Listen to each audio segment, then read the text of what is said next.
Alright mga ka-angler, andito na tayo sa ating second spot and welcome sa part 2 ng ating GT hunting. So andito ako ngayon sa may Carlatan. So dito yan sa may papasok dun sa may Coca-Cola. Dito sa may Carlatan, San Fernando, La Union. So maladaanan nyo din yung barangay hall nila dito pagpapasok kayo dito. So dito ko gustong hagisan sana kasi dito banda yung nagbibitak pag malaki na yung alon. So medyo napaaga tayo, 3:30, mainit-init pa. So ang gagawin ko ngayon, mag-set up ako sa gilid tapos mag-observe lang ako ng mga kung may magpipiding dahil mainit-init pa. So dito yung mas may alon siya, may current, so possibility mas dito yung may active na isda dito magpipiding. Kasi doon tahimik na tahimik. Pero subukan din natin doon mamaya. Try natin kung papasok yung mga isda dito, magpi-feeding. Kasi pataas na yung tubig. Ang peak ngayon is alas 7. So subukan natin i-fishing hanggang bago dumilim. Kung nakikitang sign na may isda. Pero ito ang gusto ko, yung meron siyang current dito banda. So malamang dito na lang ako maghahagis siguro. Actually mababaw pa dyan. As you can see, pwede pang lusungin hanggang doon. Palalim pababaw yan eh. Kaso hindi ko na kabisado dito banda. Dati nilulusong ko hanggang doon eh. Nakalimutan ko na kung saan yung may stop. Kasi meron kasing hindi lang basta diretso na mababaw yan. May biglang bablalaan. Tapos masyok tayo dyan. Paktay. Hindi pa naman tayo dry bag. But anyway, ayun na nga. Mag-set up tayo sa gilid. Sabang-abang lang tayo dun.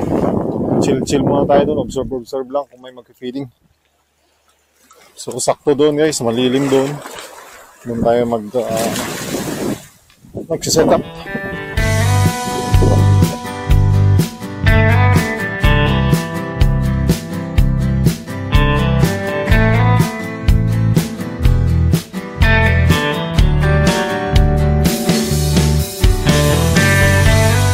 Ayun mga ka-angler, time check tayo, 4:44 na. So kanina habang nag-observe tayo dito, meron akong nakita dyan na tumatalon na mahabang isda.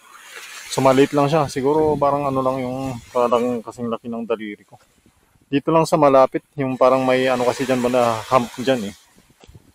So yung ko may nag-aabulok na niya pero wala naman na. Aside from that, wala nang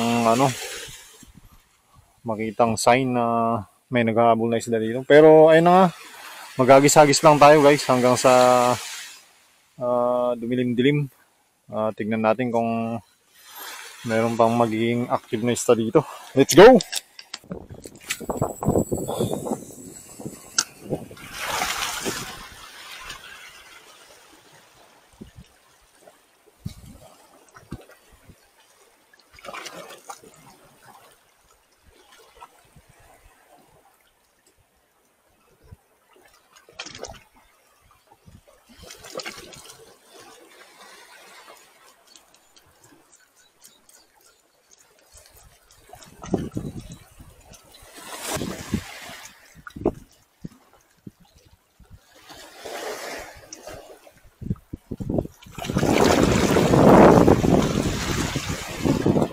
So wala dito sa area na to. So subukan natin papunta doon, pabalik hanggang sa makarating tayo dun sa sabangan. Doon lang banda eh.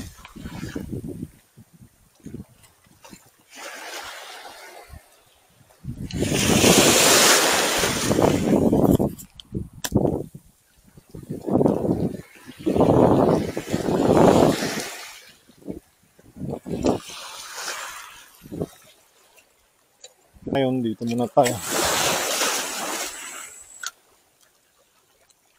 Mag-fun casting lang natin dito.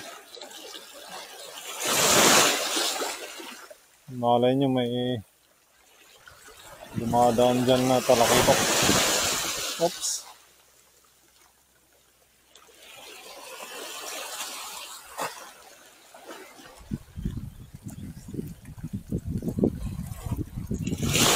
Ayun dito guys, may mga resort. Kung malayo kayo, pwede kayo dito magrenta para maka-fishing kayo dito sa area na to. So, Ocean Beach Resort to eh. Tapos yung Lamer, doon ata ang Lamer. Hindi ko sure, basta may mga resort dito.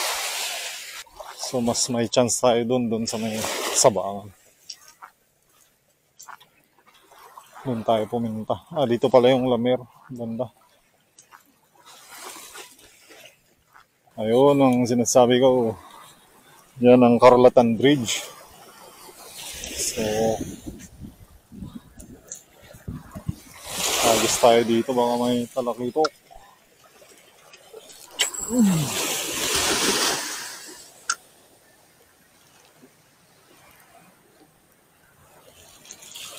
Nag-aabang ng mga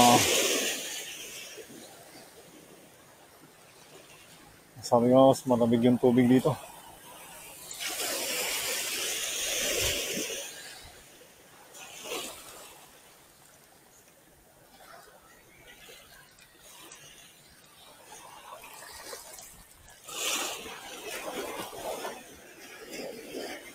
Oh, Aragan kagad. Aragan.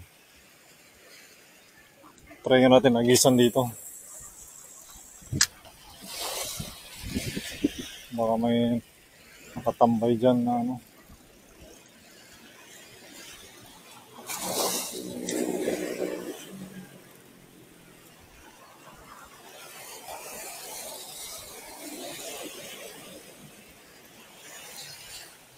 Although may nakita ko kanina dito nag-nenit.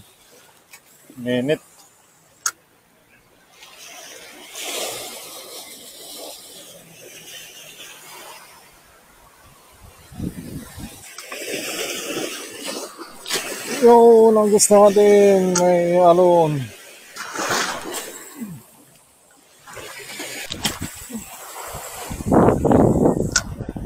Oh, grabe ah. 5:30 na guys, ang init pa rin.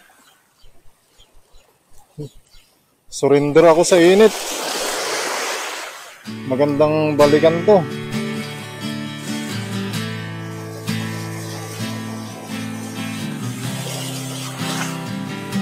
Ay, surrender tayo sa init, kaya uwian na.